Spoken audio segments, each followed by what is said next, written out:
राष्ट्रपति के अभिभाषण पर धन्यवाद प्रस्ताव पर हुई चर्चा का जवाब देते हुए प्रधानमंत्री नरेंद्र मोदी ने लोकसभा में कहा कि पिछले दिनों जो सदन में हुआ उससे देश पीड़ित है। पीएम ने पंडित जवाहरलाल नेहरू और राजीव गांधी के भाषणों का जिक्र भी किया और कहा कि सदन नहीं चलने देने से देश और सांसदों का नुकसान हो रहा है।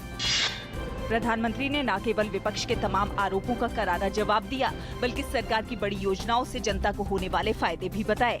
मनरेगा का जिक्र करते हुए पीएम ने कहा कि देश में पिछले 60 साल में अगर गरीबी की समस्या को ठीक से देखा गया होता तो गरीब को गड्ढा नहीं खोदना पड़ता। प्रधानमंत्री ने सरकार की उपलब्धियों को गिनाते हुए कहा कि सदन में व्यवधान के कारण जीएसटी समेत कई अहम विधेयक पास नहीं हो पाए हैं।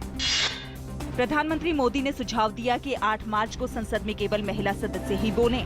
ये दिन महिला दिवस के तौर पर मनाया जाता है। प्रधानमंत्री ने कहा कि पहली बार चुनकर आने वाले सदस्यों को बोलने का मौका देने के लिए साल में 1 या 2 बार संसद सत्र में 1 हफ्ता दिया जाए। गुरुवार को राज्यसभा में भड़काऊ भाषण के मुद्दे पर ध्यानाकर्षण प्रस्ताव के तहत अल्पकालिक बहस हुई। विपक्ष के आरोपों पर गृह मंत्री राजनाथ सिंह ने सदन में स्पष्टीकरण दिया और कहा कि बयान में कुछ भी गलत नहीं था।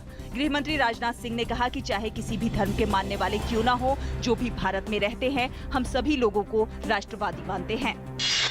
वित्त मंत्री अरुण जेटली ने आधार कार्ड को वैधानिक दर्जा देने वाले विधेयक को आज लोकसभा में पेश कर दिया।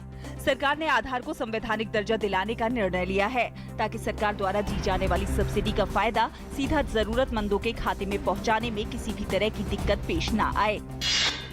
तमिलनाडु सरकार ने राजीव गांधी हत्याकांड में दोषियों की सजा माफ करने और उन्हें रिहा करने को लेकर केंद्र से राय मांगी है। इस मामले पर लोकसभा में कांग्रेस पार्टी के नेता मल्लिकार्जुन खड़गे ने आज लोकसभा अध्यक्ष को पार्टी की तरफ से चर्चा कराने को लेकर नोटिस दिया है। राजीव गांधी के हत्यारों को रिहा किए जाने के मसले पर गृह मंत्री राजनाथ सिंह ने कहा कि इस मामले में उच्चतम न्यायालय के फैसले का पालन करना हमारी संवैधानिक जिम्मेदारी है। बोडोलैंड पीपुल्स फ्रंट यानी बीपीएफ के साथ गठबंधन का ऐलान करने के बाद बीजेपी ने असम गण परिषद को भी अपने गठबंधन में शामिल कर लिया है। भाजपा अब तीनों पार्टियों के साथ मिलकर विधानसभा चुनाव लड़ेगी।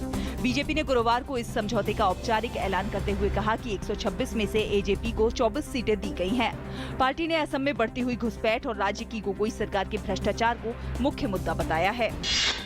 केंद्रीय स्वास्थ्य मंत्री जेपी नड्डा ने आगामी केरल विधानसभा चुनाव को लेकर गठबंधन की घोषणा कर दी है। भाजपा केरल में भारत धर्म जनसेना के साथ मिलकर चुनाव लड़ेगी।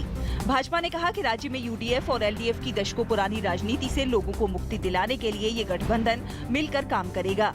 केरल में विकास को बढ़ावा और भ्रष्टाचार पर लगाम चुनाव का मुख्य एजेंडा होगा। जेएनयू में देशद्रोही नारे के आरोप में 12 फरवरी को गिरफ्तार किए गए छात्र संघ अध्यक्ष कन्हैया कुमार को गुरुवार को रिहाई मिल गई है। कन्हैया को बुधवार को दिल्ली हाईकोर्ट से जमानत मिल गई थी। कोर्ट ने उसे 6 महीने की अंतरिम जमानत दी है। केंद्रीय सामाजिक न्याय और आधिकारिता मंत्री थावरचंद गहलोत ने कहा है कि ट्रांसजेंडर समुदाय के सशक्तिकरण और उन्हें मुख्य धारा में लाने के लिए सरकार प्रतिबद्ध है। आज नई दिल्ली में पत्रकारों से बातचीत में उन्होंने कहा कि ट्रांसजेंडर व्यक्ति अधिकार विधेयक का प्रारूप तैयार कर लिया गया है और सरकार इस विधेयक को बजट सत्र में ही पेश करने का प्रयास करेगी। उन्होंने साथ ही कहा कि नशा मुक्ति और वृद्धजनों से जुड़ी नीतियाँ इस साल के अंत तक घोषित कर दी जाएंगी। संयुक्त राष्ट्र सुरक्षा परिषद ने उत्तर कोरिया के खिलाफ व्यापक अंतर्राष्ट्रीय प्रतिबंध संबंधी एक प्रस्ताव आम सहमति से पारित कर दिया है। नए प्रतिबंध उत्तर कोरिया के खिलाफ बीते 2 दशकों में सबसे कठोर प्रतिबंधों में से एक हैं। उत्तर कोरिया ने हाल ही में रॉकेट लॉन्चिंग और परमाणु परीक्षण किया था, जिसके जवाब में सुरक्षा परिषद ने अपना रुख कठोर किया है। न्यूजीलैंड के पूर्व कप्तान मार्टिन क्रो का निधन हो गया है। 80 के दशक में Martin crow New Zealand cricket team के प्रमुख स्तंभ थे। 1985 में उन्हें Wisden cricketer of the year से सम्मानित किया गया। बाद में न्यूजीलैंड क्रिकेट टीम के कप्तान भी बने। 77 टेस्ट मैच और 143 एक दिवसीय मैच खेल चुके मार्टिन क्रो 2012 से कैंसर से पीड़ित थे। बीसीसीआई में सुधार को लेकर गठित जस्टिस आरएम लोढ़ा समिति की रिपोर्ट पर सुनवाई करते हुए सुप्रीम कोर्ट ने बोर्ड से पिछले 5 सालों में सभी राज्य क्रिकेट संघों को दिए गए पैसे का ब्यौरा मांगा है। समिति की सिफारिशें लागू करने को लेकर बीसीसीआई की आपत्तियों पर भी कोर्ट ने सुनवाई की। हालांकि कोर्ट ने बीसीसीआई की अधिकतर आपत्तियों से असहमति जताते हुए बोर्ड से कई सवाल भी पूछे। व्यक्तिगत ऑडियो उपकरणों का असुरक्षित तरीके से प्रयोग करने के कारण दुनिया भर में लगभग 1 अरब किशोर और वयस्कों के सामने बहरेपन का खतरा पैदा हो गया है। जागरूकता के अभाव में ये समस्या दिनों दिन बढ़ती जा रही है।